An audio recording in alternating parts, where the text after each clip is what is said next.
Welcome back to the BJack 70 show. I'm your host, Brandon Jackson, and we're back to talk more Browns NFL draft.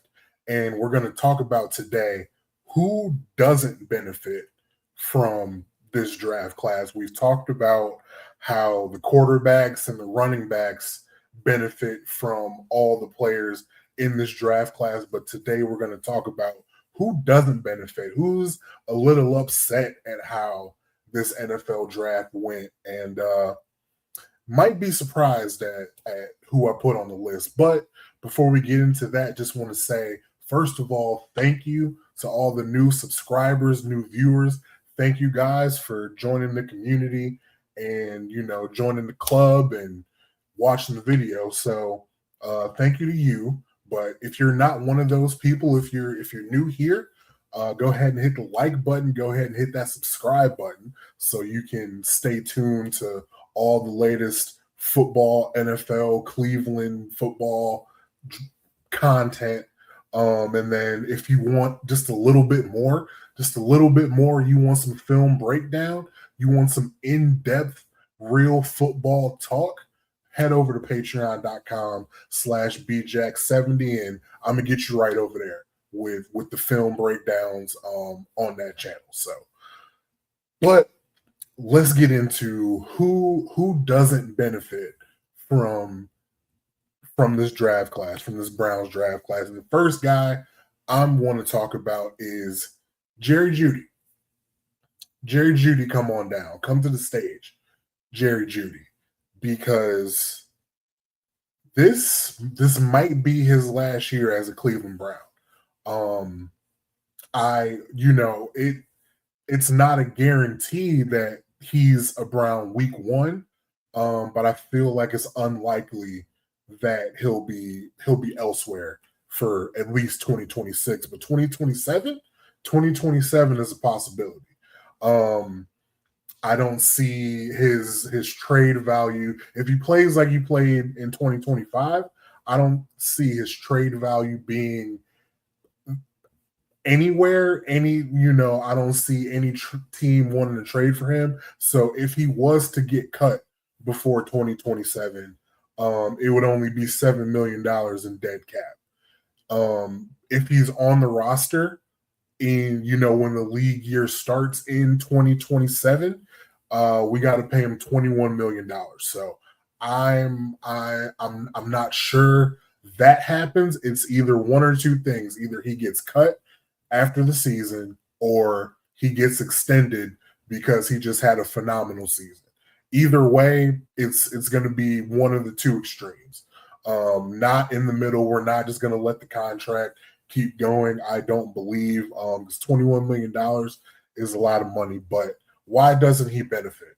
He doesn't benefit because the two receivers that we just got, those are going to be the focal points of the offense. Todd Monken is new. Todd Monken is bringing a whole new staff, and Jerry Jeudy was on the team, but it's not his guy. So we can clearly see Todd Monken got into the building, reviewed all of the Browns film, reviewed who was in the wide receiver room, and identified that he needed two premium pick wide receivers out of this draft class. This isn't to say Jerry Jeudy isn't talented or can't be a good receiver moving forward, but this doesn't help him because the spotlight is directly on him. This is a prove year. I don't know if he was going into the 2026 offseason thinking that 2026 would be a prove it year, but here we are. We put two new people in the room. It's put up or shut up time. You can't be dropping the football. You can't be running lazy routes. You can't be arguing with whoever the starting quarterback is. It just can't happen. It won't happen. Because if it does, I don't think a $16 million dead cap hit this year is enough to keep you around. You're not good enough to cause any issues moving forward. So this he isn't he this draft class isn't the worst for Jerry Jeudy, but it does put him on notice. But the receiver that it does actively hurt is Cedric Tillman. Cedric Tillman is number 2 on this list of who it doesn't benefit, because unlike Jerry Jeudy, who probably will be a Brown week 1, Cedric Tillman is not a guarantee to make this roster. Because you have Jerry Jeudy, obviously KC Concepcion, obviously Denzel Boston, and I believe Isaiah Bond is basically like a draft pick. So he's a lock. That's 4 guys. It's 4 guys to that definitely will make the roster as a receiver. And is gonna those last 2 spots are gonna come down to Cedric Tillman, Malachi Corley, and Aaron Anderson. You can throw in Gage Larvin and Floria. You can throw in those guys, but I don't know if they really factor into what we're doing here. And I throw in Aaron Anderson is an unrestricted or undrafted free agent signing out of LSU, super fast receiver, was a super highly touted, like 5-star recruit, whatever high school class he was in. Aaron Anderson has been on the radar. If you're really into the weeds of high school recruiting and things like that, you know who Aaron Anderson is, but he factors into this. He's a good enough receiver as an undrafted free agent. Somebody that fans might look at in preseason, like we were looking at Gage Larvin and Floria last year. I think Aaron Anderson is a better receiver than both of those guys. And the biggest problem for Cedric Tillman is David Boston does what you do, but better, and was drafted higher. So his radars should be going off. His alarms should be ringing SOS, because the summer and training camp, fall camp is going to be absolutely paramount for Cedric Tillman. And again, I'm not saying he can't be a good receiver in the future. I'm not saying he's definitely going to get cut or shipped out of here, but I'm saying he is not a lock to make the 53-man roster because of the talent that is now around him. And again, I said it in my last video on Saturday night. This newly formed wide receiver room for the Cleveland Browns isn't, the best in the league or some dominant room, but it is much better than what we had going into last season. So it puts everybody on notice that they got to earn their keep around there. Also, I'm not exactly sure if Cedric Tillman does any special teams units, and that's going to work against him. Like Jerry Jeudy doesn't have to. Concepcion is going to be a punt returner. David Boston won't have to worry about that. He was drafted highly enough. Cedric Tillman, if you haven't already, you might need to be asking about what you can do on punt return or kickoff return or something to make your resume look a little bit better. Because I believe Malachi Corley plays special teams, and I think undrafted free agent, you're going to do whatever they tell you to do. Aaron Anderson probably is going to play some special teams, so you should probably be in the special teams coordinator's office yesterday. So Cedric Tillman, I'm just saying. I'm not saying. I'm just saying. And then next up might be a little bit surprising, but Dawand Jones. Dawand Jones, if first of all, if he gets seriously hurt again, like season ending hurt again this year, it's just going to be over. It's just going to be a wrap. Not for his career, hopefully, but it's not gonna be here. I don't think they're gonna take 3 straight years of season-ending injury for DeJuan Jones. And they've proven that he needs to be on notice as well because of Austin Barber. They drafted Barber to be a swing tackle. They drafted him for the spot DeJuan Jones is currently residing in because DeJuan Jones doesn't have a starting spot on the offensive line right now.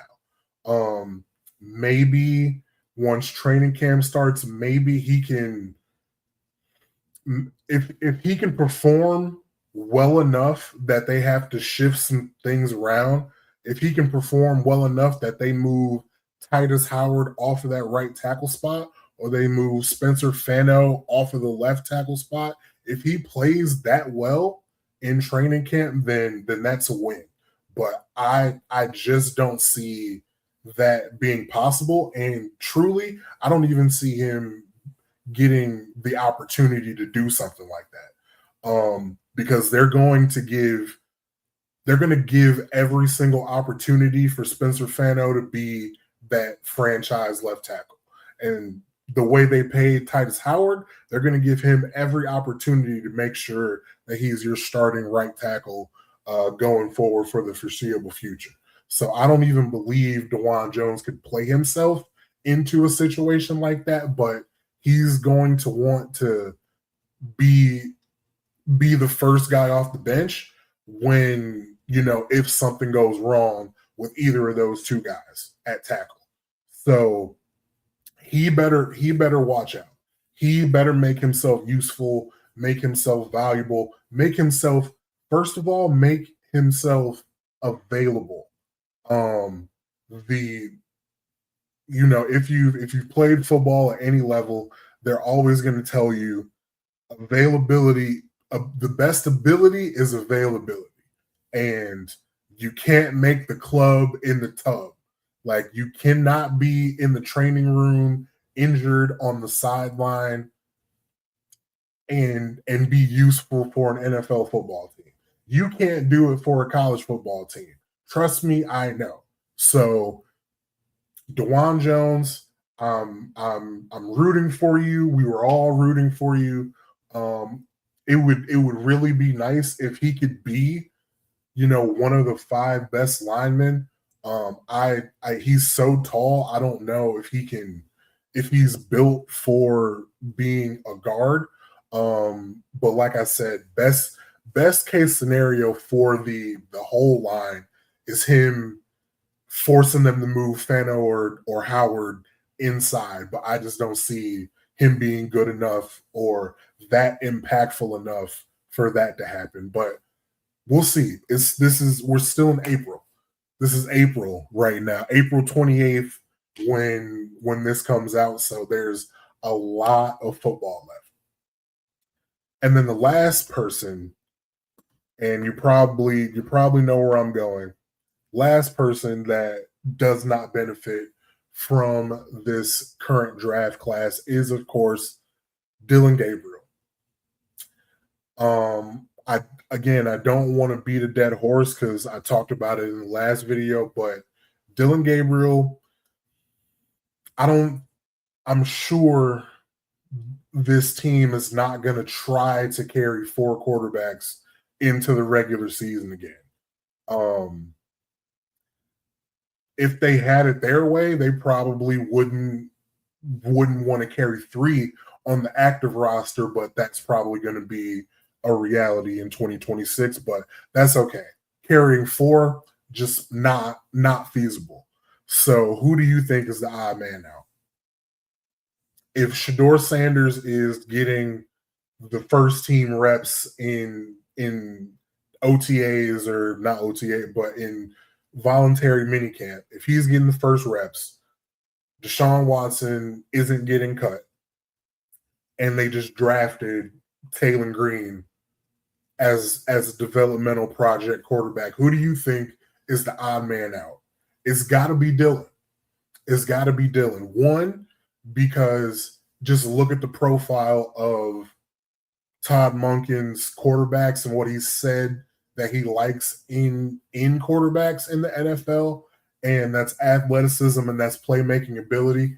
And respectfully, that's not what Dillon Gabriel showed on film. For all of the bad that Shedeur Sanders showed on film in 2025, the bad the bad pocket awareness, the turnovers, the inexplicable decision making, for all the bad, he showed some ability to make plays. He showed some ability to throw the deep ball. He showed some ability, and I'm thinking specifically to the Chicago Bears game when he put the ball directly into Jerry Jeudy's chest, and Jerry Jeudy let the DB take the ball away from him. He showed the ability to be supremely accurate, put the ball exactly where it needs to be. Now, it wasn't consistent. He didn't show it all the time, every throw like you need it to be. There was a lot of bad, but for what it was worth, he showed the ability at a high level to make plays in the NFL. He did. Whether you like him, you hate him, he showed that. And on the other side, whether you like him or you hate him, Dillon Gabriel did not show that same ability. He showed an ability to throw the check down, but he also showed an ability to miss the check down. And, he saw the check downs, but he showed an ability to not be able to complete a pass to the check down. He showed an ability to not complete screen passes. So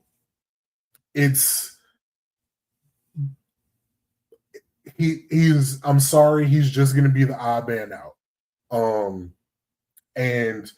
Like I said, he doesn't fit the profile of what Todd Monken wants in a quarterback. And this is going to be harsh. This might be disrespectful. If it is, I apologize, but I don't think he just fits the profile of an NFL quarterback in general. And it just comes down to the measurables. When you're the height that he is, you need to have something that sets you apart from all the other short guys, all the other quarterbacks on the roster, because it's just a detriment. Like, Kyler Murray is short, but he's not small. Like, body-wise, he's short, but he's not small, and he's a supreme athlete. You can again love Kyler, hate Kyler, but you can't say he's not athletic. You can't say he doesn't make plays. You can't, like, the Hail Murray play, the Hail Mary that he threw whatever year that was for 50, 60 yards. That's a play Dillon Gabriel just can't make. Just can't do it. Somebody like Russell Wilson, short, but big body-wise, and in his prime, supreme athlete. Dillon doesn't have the supreme athleticism or the supreme cannon for an arm or just the innate playmaking ability. I'm sorry, he just doesn't. And it was, Dillon, you were put in a bad spot in 2025. You had all of the Shedeur Sanders fans coming against you.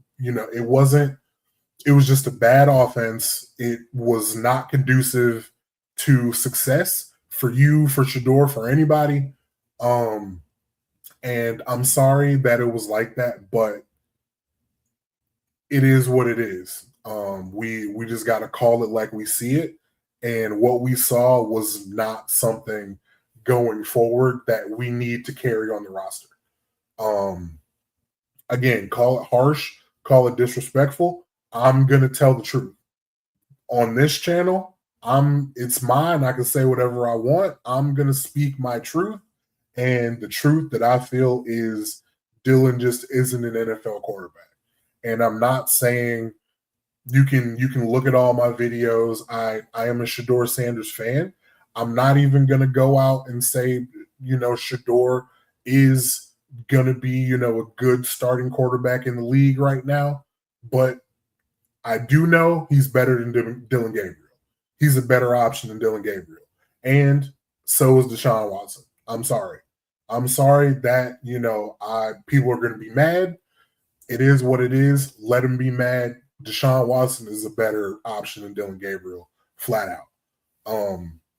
Taylor Green, I want the upside of Taylor Green more than I want what I know I'm getting from Dillon Gabriel. I'm not going to disrespect Dylan by saying Taylor is a better quarterback yet, but the upside is there. And also, if it doesn't work out, we can find something for him to do. You can't find anything else for Dillon Gabriel to do on the football field unless he can kick.